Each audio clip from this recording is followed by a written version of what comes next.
All right, so this, of course, is the big moment. Voting for the 2024 elections has come to a close. The results, the actual results, will be out on the 4th of June. The counting, of course, will happen on the 4th of June's morning.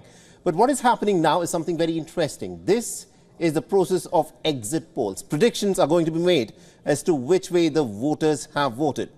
And this is what the exit polls are now stating, where they're giving a pretty comfortable majority to the Bharatiya Janata Party-led NDA alliance.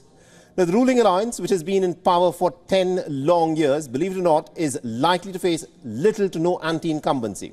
And it is projected to open its account even in the southern states, such as Tamil Nadu and Kerala, and it will sweep Karnataka all over again. So let's tell you as to what the pollsters are now predicting, and this is what they claim has happened in this election. But bear in mind, these are just exit polls, so have them with a pinch of salt. So now, let's start with the very first exit poll that's been put out by Republic Matrice. This is what they are predicting, where they say that the NDA alliance will get about 353 to 368 seats. The India alliance, the India bloc, will get anywhere from 118 to 133 seats, while the others will get about 43 to 48 seats. Now, Republic PMark, this is another poll put out by the same media group. They now claim that the NDA will get 359 seats, while the India bloc could get about 154, while the others would get about 30 seats. Now, this is what is in fact being put out by different pollsters. The Jan Ki Baat poll has given 362 to 392 seats to the ruling NDA alliance. Now, most of these exit polls are predicting the Bharatiya Janata Party-led National Democratic Alliance could win as many as about 7 Lok Sabha seats in Tamil Nadu. Further, they've said that the BJP is likely to sweep the states of Uttarakhand, Chhattisgarh, Gujarat, Delhi, Madhya Pradesh and Himachal Pradesh. Now, most pollsters are predicting that the BJP-led National Democratic Alliance will win as many as 7 Lok Sabha seats in Tamil Nadu. And this is going to be a big deal for the BJP, which has fared very poorly in states of Tamil Nadu and Kerala so far. The exit polls are also indicating that the BJP may win as many as about 15 out of Odisha's 21 seats, while Naveen Patnaik's BJD is likely to get nothing more than 3 to 8 seats. That's going to be an interesting battle to watch out for. Now, the opposition-led India bloc has also given its projections after holding a meeting in Delhi. The opposition leaders are saying that forget these exit polls, that these exit polls are in fact put out by individuals who may not perhaps have the enough data with them to make a solid projection. So the India Alliance bloc is predicting 295 seats. This is what Mallikarjun Kharge has said. Forget the exit polls, the India bloc is going to win 295 seats. The India bloc's meeting had been called to discuss the future course of action. After the meeting, Congress party chief Mallikarjun Kharge said that the India bloc is actually the one that is likely to win more seats than the NDA alliance this time round.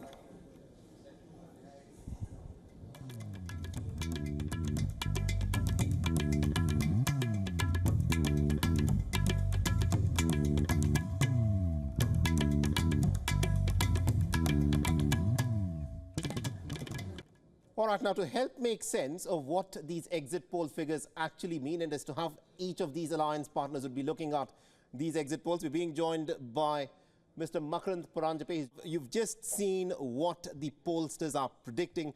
We should point out to our viewers, these are not the final figures. These are just exit poll numbers. These are in the nature of predictions. There is a scientific method of extrapolation through which these figures are arrived at. But then again, they rely on sample sizes, and it is never really a nice thing because in the past they've proven to be incorrect way more often than they've been proven to be correct. But the question that I want to ask you is this: when the BJP looks at these figures, that it is likely to get easily in excess of 350 seats, that's what the NDA is projected to get. What do you think the BJP is now thinking? Well, it's already thinking about what it will do when it forms the government. They've got plans in place for the inauguration. But what's fascinating to me is that no exit poll has given them, practically no exit poll has given NDA less than 350. Remember last time they got 353 and the BJP got 303. Now, in the last elections, that's in 2019, most exit polls gave BJP and NDA less than they actually got. Absolutely. It may just turn out that this time they've given them more than they're going to get. We'll All right. find out in 3 or 4 days. But the important thing is that history is being scripted, I believe, because Narendra Modi is coming back to power for the third time. He was a third-time chief minister in Gujarat, and now he's going to be a third-time prime We'll minister. talk about what a third term for Narendra Modi will look like. But just to dwell on these exit figure numbers that are coming out, you say that probably this time round the NDA alliance may not get the numbers that the pollsters are predicting. But are you surprised at this? Because this is a wave. We've not been talking about a Narendra Modi wave or a BJP wave. How is it that the pollsters who've been out in the field gathering the data for the last 7 phases of the elections, no one was talking about a wave, but now since 6 p.m., everyone is predicting a landslide victory? Because remember, you only need 272 seats to form the government. Exactly. So that's my point, that they may not get, 350, as people are saying, but they're still forming the government. So I don't see it as a wave. In fact, I had written about this, that a waveless election actually favors the ruling party as well as the government in place, because that shows there is no anti-incumbency wave against the present dispensation. And another interesting thing, even if the numbers are more or less similar, there's a shuffling going on. The BJP is improving, especially in the south, right? And you mentioned the east as well to some extent, but they may lose some seats in very important states like Bihar, Maharashtra, and even perhaps UP, because in the last stages of the election, I was told from my own sources that things are turning a little bit. Right. Now, that's interesting. We'll talk a bit more about how the BJP has been performing, the places where it may increase its tally and the places where the numbers may come down. But what do you make of this statement that's been put out by Mallikarjun Kharge? He said, forget these exit polls. These are all, put out to create an atmosphere. Listen to what I have to say. The India Alliance bloc will win 295 seats without they are in a position to form the government. What do you make of this confidence by the Congress party leader? I think it's a lot of kite flying, if not wishful thinking. I mean, if they make even half of that, it'll be good for them. But here's the thing, that if the Congress improves its tally from, I think they had 52 last time, to maybe 75, even that will be a very big gain for the Congress. And I believe that the Congress is likely to improve its tally. You believe the Congress is likely to improve its tally. Now, a lot of people, especially because this was a very difficult election, it happened in a time when the heat wave just ripped through the northern part of India. It was a very torrid summer that we've had this time round. A lot of pollsters were saying that, listen, this is a waveless election. The voters are unenthusiastic because of the lower percentage of voter turnout that's been witnessed. A lot of people said there may not be anger against the Narendra Modi government, but there is an element of dissatisfaction that has perhaps seeped in after 10 years of his rule. Do you think the people of India are dissatisfied after 10 years of the Narendra Modi government? Yes, a little bit. And it's but natural, Third terms are very difficult to sustain, and the expectations are already high. But I want to, say that it wasn't quite a waveless election because there was a heat wave. And this is something that the Election Commission should really consider, that don't put the electorate through such an ordeal next time.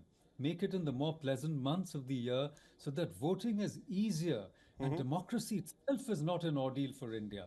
But here's what, to come back to your point, I think that what's really important is that the government has managed to project itself as the best custodian of the interests of the people of India. Right. And ultimately, what worked in their favor is TINA. There is no alternative. The opposition failed to come up with a viable narrative, to prove to the people that they could give a better alternative. Now, this is also something that is going to be talked about for many years to come. All along, the Bharatiya Janata Party has always been viewed as a party of the North Indians, by the North Indians, and has made very little, inroads into the South. Now, we are basing what we're going to talk on the basis of the exit polls that have come out. Are you surprised that the Bharatiya Janata Party is being projected to win anywhere from 1 to 3 seats in the state of Kerala? And some are predicting that the Bharatiya Janata Party could win as many as 3 to 7 seats in the state of Tamil Nadu, where Dravidian politics has held sway for the last 7 decades. That is going to be a monumental shift in southern politics, don't you think? Provided Absolutely. these numbers But hold. I think they may come close to what the projections are because there's a tremendous discontent, disaffection, dissatisfaction, and anti-incumbency against Dravidian politics in Tamil Nadu. If you travel through the state, people are not happy with, how, of course, they've been in power for about 60 years. So that's also to be expected. And let's not also forget that the BJP has worked really hard and they have a very good leader, a charismatic leader, Mr. Annamalai, a former IPS officer. Similarly, in Kerala, there's a bit of a jading with the, UDA, the two-horse race, the UDA, LDA, constantly sharing power. And I think the Christian community is playing the swing role here. Right. And if they go towards the BJP, I think the BJP is certainly going to gain in the South this time. Yeah, that's an interesting sort of a place that we need to watch out for. And also talking about, the eastern part of India, in Odisha and Bengal, this really is the big surprise. A lot of people are saying that the BJP may lose a few seats in places such as Haryana, Rajasthan, probably Maharashtra, and perhaps even in Uttar Pradesh. But in the state of West Bengal and in the state of Odisha, it seems to be more than making up for any losses that it may suffer in the western part of India. What do you make of this? Now, all of these are, of course, numbers put out by the exit polls, but can the BJP actually make the kind of inroads in Odisha and West Bengal this time around? I think it can. In fact, it's not inroads. They're already well established in both states. You remember last time in West Bengal, they had 18 seats. That's incredible. But here's the thing again, that the voters are voting differently for the assembly elections, the state elections, and in the national elections. Right. So in the state elections, they've retained Mamata Di in Bengal and in Odisha, Naveen Patnaik. But at the national level, they want the BJP because, as I said, they believe that the BJP is the best custodian of national interests. And obviously, there's a good deal of anti-incumbency in Bengal as well. I've traveled through the state. But it's also the very hard work that the BJP has put in, including the politics of polarization, Hindu consolidation, all of these things, especially in Bengal, Right. much less so in Odisha. But in Odisha, we don't know. There may be a back of the scenes deal, Right. a backroom deal, so to speak, between Naveen Patnaik's, It's, ruling Biju Janata Dal and the BJP as a kind of, you might say, fallback do you think option there would be a because backroom deal? Because what this effectively means is that Biju Janata Dal is ceding space to the BJP in a state which has been the Biju Janata Dal's bastion. This can't be a backroom deal.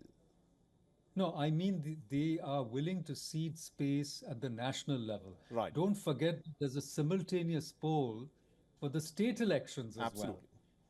Well, in well, Odisha. So we see how the voters, decide whether they vote differentially, which shows how smart they are. Their political acumen will be visible when the results come when out. the results But come out, that's going to be a crucial point to see. But Mr. Paranjape, I want to ask you this because this is something that a lot of pollsters, in fact, get things wrong here.